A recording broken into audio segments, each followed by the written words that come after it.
Hi, it's Paul Brennan from the Bring Our Birds Home campaign. In the previous video update I mentioned we're close to launching a crowdfunding campaign. Very important for making a success of this effort.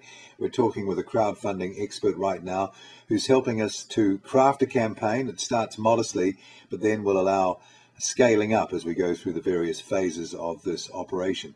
Just to restate the goal, we're trying to take possession of and repatriate 5 airframes of national significance to our country. These are originals delivered to TEAL, Air New Zealand and NAC between 1959 and 1981, consisting of a Lockheed Electra, a Douglas DC-8, a Boeing 737, a McDonnell Douglas DC-10 and a Boeing 747. The 74 is in Moscow, the Electra is in Canada, the 737 is in the United States, the DC-10 is in Cuba and the DC-8 is in Manaus, Brazil.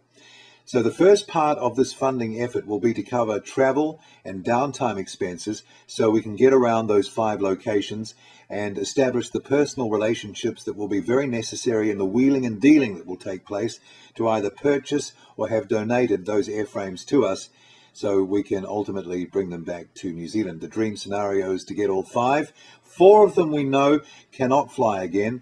The Electra, the oldest one, is still flyable, and we see that as flying back to New Zealand being its last flight and taking care of that transportation issue, and that will occur when Buffalo Airways of Canada has finished with that aircraft, assuming we can be first in line to claim the airframe once they have finished with it. But the other 4 are non-flyable, and the second phase of the funding operation through the crowdfunding will be to pay for the dismantling and local transportation of the component pieces of those airframes so we can get them to some place where they can be shipped back to New Zealand. So the question arises, is that possible? Is it doable to dismantle airframes of that size to component pieces that are transportable locally and then can be shipped across the world and ultimately stored back here in New Zealand? And the answer is yes. And I thought it would be a good idea to make a quick video to show how that is done, so you can have confidence that that is all doable, so when it comes time to launch that part of the crowdfunding exercise, that it will be well supported and people will have confidence giving to that part of it. So you can see on the screen, let's start with the biggest first, the 747 here, the KLM 747, which I featured in a video I made recently about how we could display these items once they're back in New Zealand.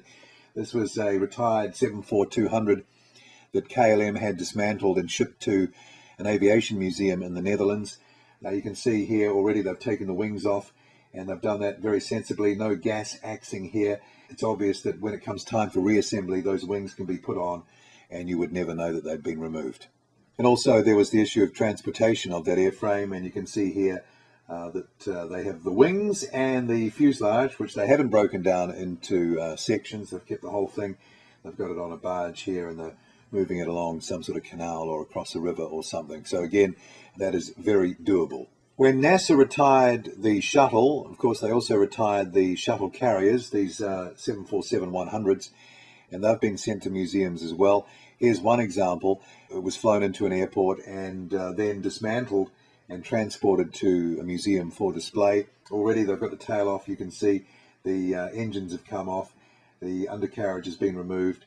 Here's another shot of the same airframe showing some progression. They've removed the tail here. You can see the rear pressure bulkhead. Nice clean removal of this part of the airframe, obviously along the original manufacturing join line. This picture isn't the back end of that NASA 747. This is another tail end of a 74 somewhere out in the desert. But you can see that that has been lopped off the main part of the fuselage at the join point. Nice and clean. It can be reattached. And to break it down even more, you could remove the vertical stabilizer, the tail here. They would be quite manageable component sizes. Back to the NASA 74, you can see they've removed the horizontal stabilizer there. They've pulled it out of the back of the fuselage, and that's a component that can be shipped on its own in that state. Likewise, the rear part of the fuselage where the horizontal stabilizer fits in, they've taken that off here south of the rear pressure bulkhead, and that is a very transportable component. And here's the tail cone off the back of that piece you've just seen. The APU fits in here, and you see the APU pipe here. Again, very manageable component size, the tail cone of the 747. Here's a shot of the same aircraft. You can see where they've taken the wings off here in a very orderly fashion. All the structure is still intact in terms of it being able to be rejoined to the wing. Obviously all the airworthiness is gone, but this thing's never going to fly again, so it doesn't matter. And you can see here they've removed the undercarriage. This is the wheel bay here. Some of the doors still on. Obviously they'll be able to reattach the undercarriage, and it can sit back on its undercarriage in a display configuration. And here are some examples of body gear removed from the 747, taken out of the fuselage there, and they can be transported as individual units. This ex-Tower Airways 747 has had the top part of the fuselage locked off, as you can see. It's another way of doing it, and you can imagine those sections being divided up, and then the bottom sections being divided up into even smaller components. And as long as the removal points aren't too sort of hacked, there's a good chance of reattaching those seamlessly, so you would never know. And in the previous display video, you saw a shot of that Northwest Airlines 747 nose section at the National Air and Space Museum. Here's a picture of that aircraft being dismantled and prepared for transportation to the Air and Space Museum. They've got the front part of the nose section off already. Again, a very transportable component size. This is a cool shot. You can see the forward part of the nose section under the floor with the nose wheel bay here, and a great view of the cross section of the 747 fuselage there with the top deck, the middle deck, and cargo underneath. You can just imagine that those fuselage sections can be locked off at the join points all the way back to the end, and the tail cone, as you saw, and transported as individual bits. Of course, the wings being removed as well. Not too many pictures of DC-10s being disassembled for museum display. In fact, I think if we get NZS and get that on display in New Zealand, it will be one of the very few DC-10s on display in museums anywhere in the world. You can see here a DC-10 frame on the desert floor in the US. Most of the components have been removed from the airframe. The engines are gone, the doors have gone, probably all the flaps have been taken off, and that is obviously in a ready state to be dismantled into the fuselage component sections. And you can see in this shot the tail section of a DC-10 has been removed here. Again, a clean join around here pretty well, where the tail section joins the rear section of the fuselage, and still the rear engine nacelle, the tail engine nacelle intact, and you could remove the tail and separate these two components to make them even more transportable. And here's the upper nose section of the DC-10, the cockpit windows, etc., and the underfloor has gone. The bottom section's been divided off. That would contain the nose wheel bay, etc. So once you break it down to this size, again, very transportable, very shippable, no problem. Not too many images around of DC-8s being dismantled for display, but I found this one, which is the rear fuselage section, upper rear fuselage section of an old Eastern Airlines DC-8. You can tell by the colours. And that's been chopped off at the floor line here. And you can imagine if you separated out these fuselage sections and lost the floor, that these wouldn't be very big and be quite manageable. And the lower lobe sections you could do the same with, and they would be transportable as separate sections. I also found these shots of an old United Airlines DC-8-52 that has obviously been restored for display, and rather than sitting on its gears, they've put it on a stand. I think this looks really cool. This is basically the model we're talking about, old NZC, which is in Brazil.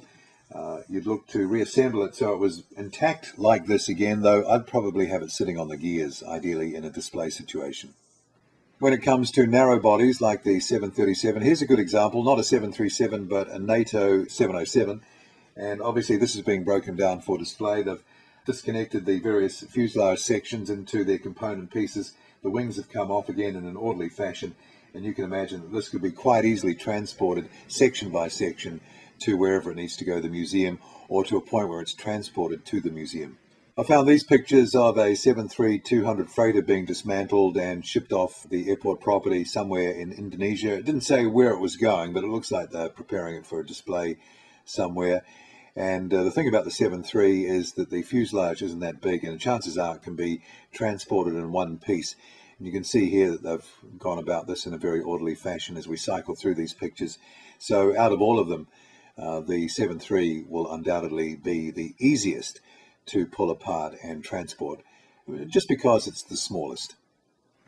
This wide-body fuselage, I think, is a 777 from Indian Airlines, but it shows you again how you can break these sections down into their originally manufactured component sizes, and that would probably be about the same size as the DC-10 wing box fuselage area. So that's probably the biggest component you'd be shipping of any one particular part of an airframe. Here's another example of a horizontal dismantling of a fuselage. I think this is either an A320 or A330. It's been cut down long ways at floor level.